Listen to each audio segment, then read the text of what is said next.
Hi guys, we're heading into an All Blacks week and it should be one of the most exciting weeks in terms of a build-up and looking forward to Springboks All Blacks game, Ryan.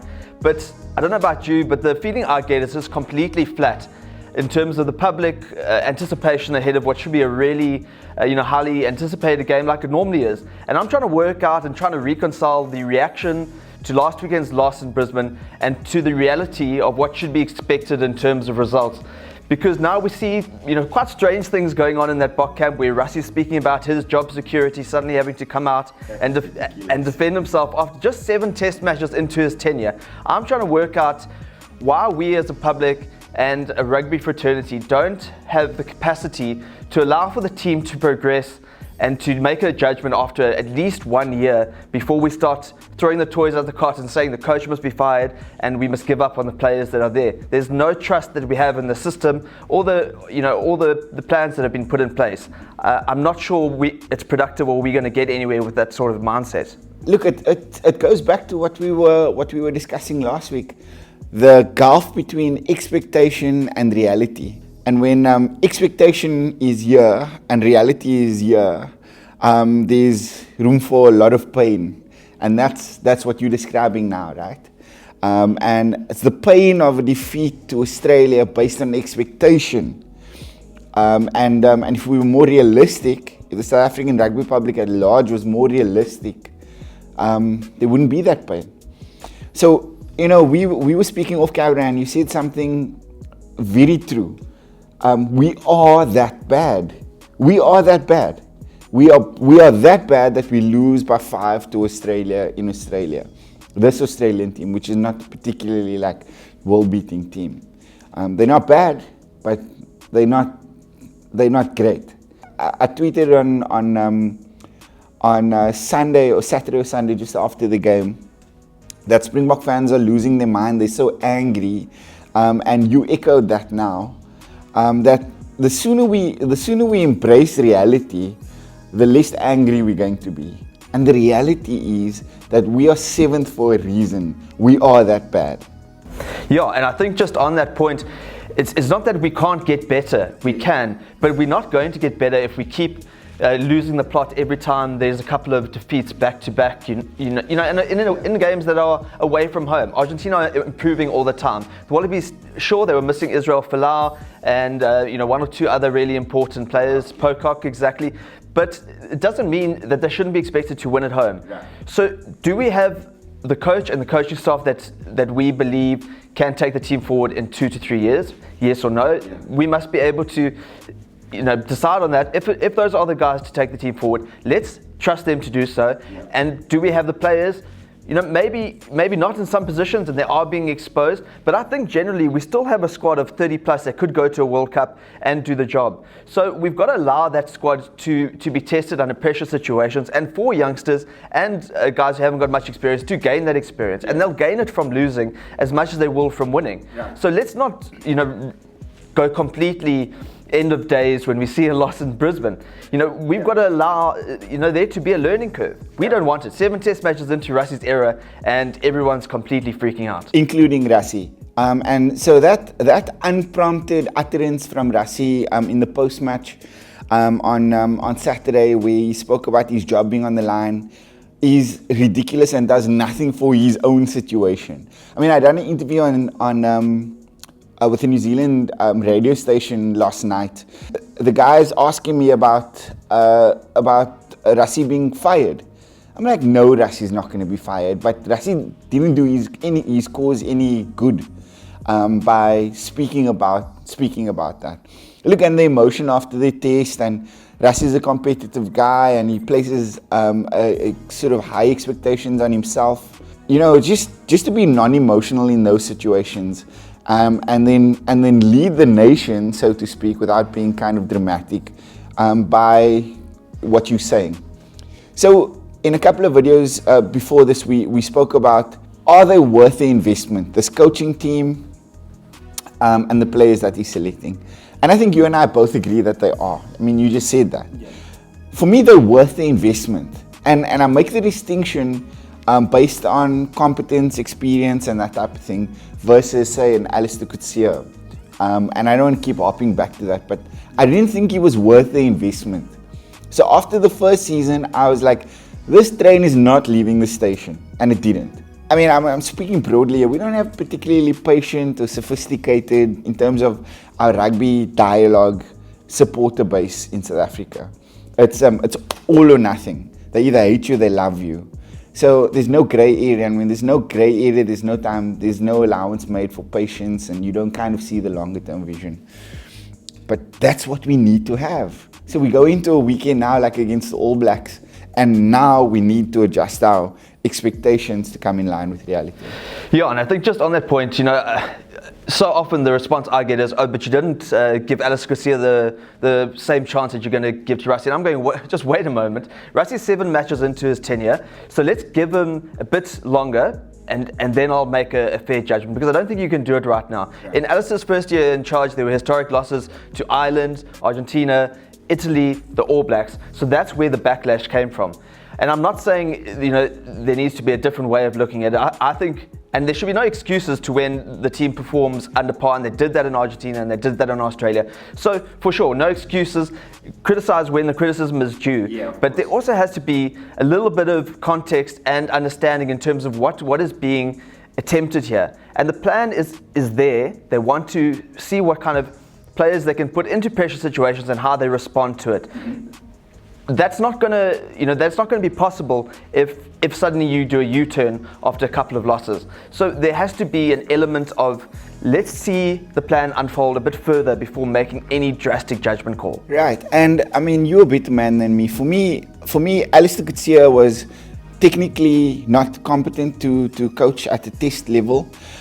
He had better players at his disposal than Rassie did, because subsequently there was another wave of experienced senior Springboks that went to play abroad, and he had those players at his disposal, particularly early in his tenure, and still lost this test that you mentioned. So we've got to see it in context here. I understand the comparison. Why do you give Alistair Garcia a hard time and not Rassie Erasmus? One, because I saw that movie with Alistair Garcia. It always ends the same way, right? Rassie is worth the investment. He's worth the investment, and I'd be the first to put my hand up if that opinion is embarrassed. But I don't think that it will be. So there needs to be that time investment again, and we can't keep drumming this home enough. There needs to be that time investment. Yeah. So it doesn't help us again, and this is kind of like a sidetrack, but it's important because SuperSport and their analysts and the presenters educate our rugby public, right? The vast majority of them.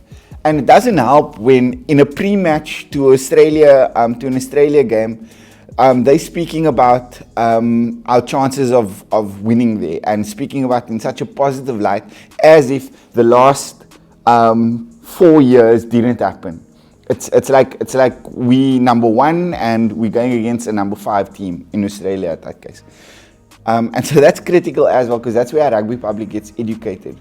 And so there needs to be an acceptance here and going, guys, we're not that good.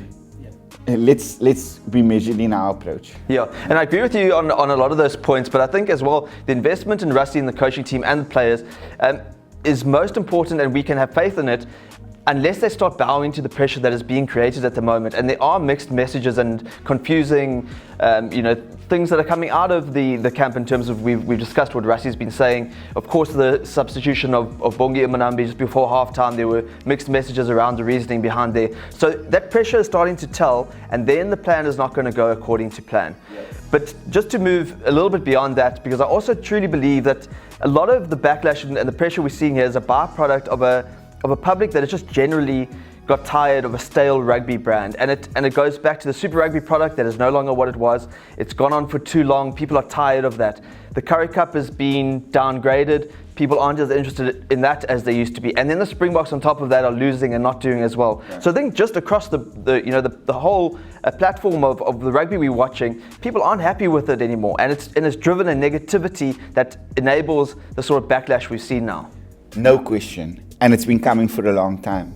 And so they've tried to improve the Currie Cup as a product. It's not really helped. I mean, they've cut the format down and shortened it, and strength versus strength type of scenario, and they've tried all different kind of formulations there to make it more appealing. People just don't care, right? Like, don't care. We care because it's our job to care. But even that's hard. The Lions have done a great job in keeping us invested to a certain degree because, they've been competitive and their story has been incredible. From near bankruptcy in 2011 to challenging the Super Rugby finals 3 years in a row and building a franchise that we can be proud of. And then I thought Rassie's appointment done a little bit more for that. But that's all been eroded now. People don't remember the Super Rugby final. People don't remember that feeling when Rassie was appointed. That feeling of optimism when Rassie was appointed. That's all been eroded, and it's look, we're in a pretty dark place, and that's not even exaggerating, right? We're in a pretty dark place. I remember the Springbok teams of 2009, 2010, for example, that Lions series. I remember the mood around the country at that time, and that for me was one of the best Springbok teams in history, with players like Bakkies and Victor and Vrede Dupree, and we can go on and on. That seems like a lifetime ago now. And it's going to take us a while to get back there. It really is, and there's going to be some more pain before we get there. Yeah, and that's exactly why I'm really becoming an increasing advocate of the idea of moving north and leaving Super Rugby to try and go into the Northern Hemisphere and to try and get into those elite competitions over in Europe. And even if the Boks go and join the Six Nations, so be it. I think the product just generally needs something fresh to liven it up, because otherwise we're going to just really go into the definition of insanity, which is doing the same thing over and over again and expecting a different result. I think we as a public and support base, we really just need something to give us more interest, something fresh and different. Right. So I agree with you to a certain degree, and my hesitation comes from this idea that it would feel to me like we're letting South African franchises off the hook by going that route. So we go like, okay, the South African franchises should play in the European competitions, but what is going to change from a performance and technical and structural point of view? What's going to change? Interest is going to change, yes. I'd watch that competition in a heartbeat. But what is going to actually change from a structural perspective? And that's where the root of our problems lie, right?